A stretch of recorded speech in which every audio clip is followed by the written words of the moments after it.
Neuroscientific studies from institutions like Stanford University have revealed a startling statistic. The average person's mind wanders nearly 47% of the time.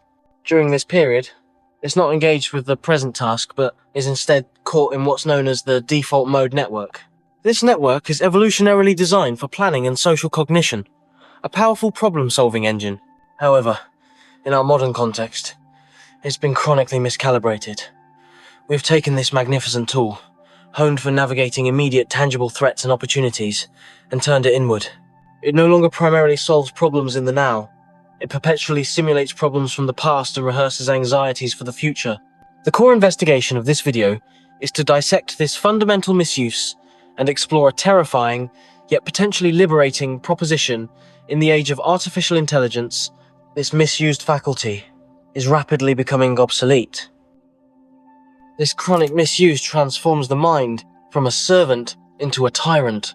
It constructs what philosopher Eckhart Tolle describes as the pain body, an accumulation of past emotional pain, and fuels the ego's constant need for conflict and identity. The result is a prison of our own making. The walls are built from ruminations on yesterday's mistakes, the bars forged from anxieties about tomorrow's challenges. This endless internal narrator generates a constant hum of mental chatter, a static that drowns out the fidelity of the present moment. It is a profound misunderstanding of function. The mind's purpose is utility to analyze a specific situation, devise a plan, and then recede into the background, allowing consciousness to experience the execution of that plan directly. Instead, we allow it to narrate, judge, and commentate on every second of our existence, separating us from the raw, unfiltered data of life itself. This is not a new pathology. It's a condition diagnosed by ancient wisdom and modern philosophy alike. In Buddhist teachings, this relentless mental activity is a primary source of dukkha, or suffering. The ego, which is fundamentally an illusion of a separate self, thrives on the concept of time. It defines itself by its past stories and sustains itself with future projections. It fears the present moment, the now, because in pure presence, there is no story, no past to regret, no future to fear. There is only being. To the ego, this is annihilation. Existentialist thinkers like Jean-Paul Sartre touched upon this as well, framing it as a flight from authentic existence.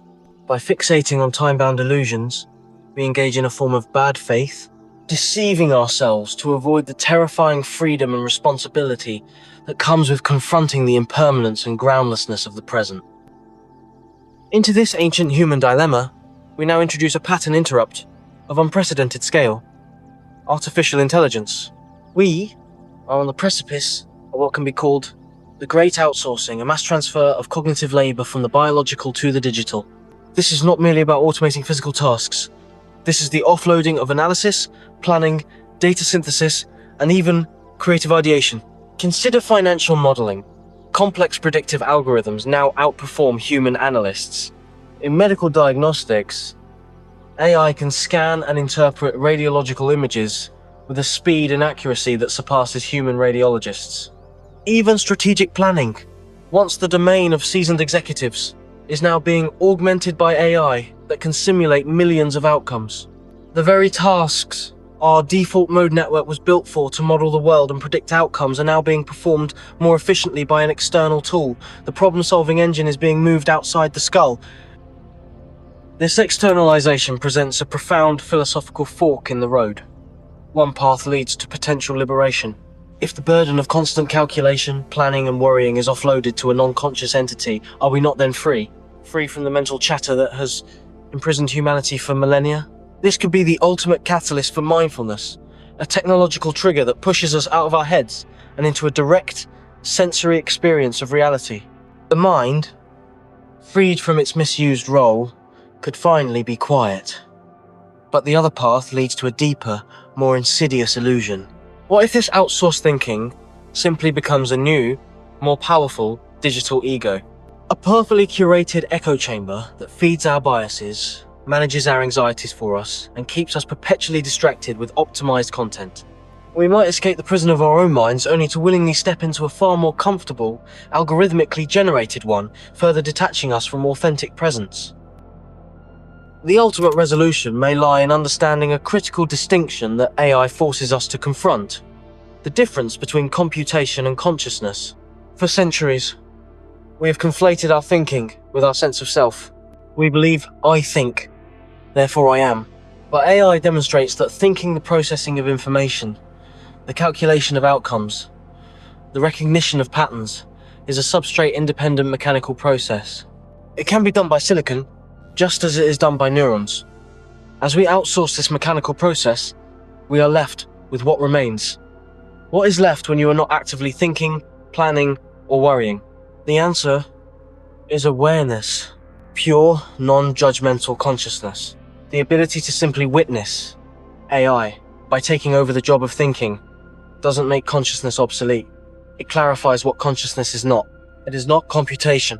It is the silent, empty space in which computation and all other experiences can arise.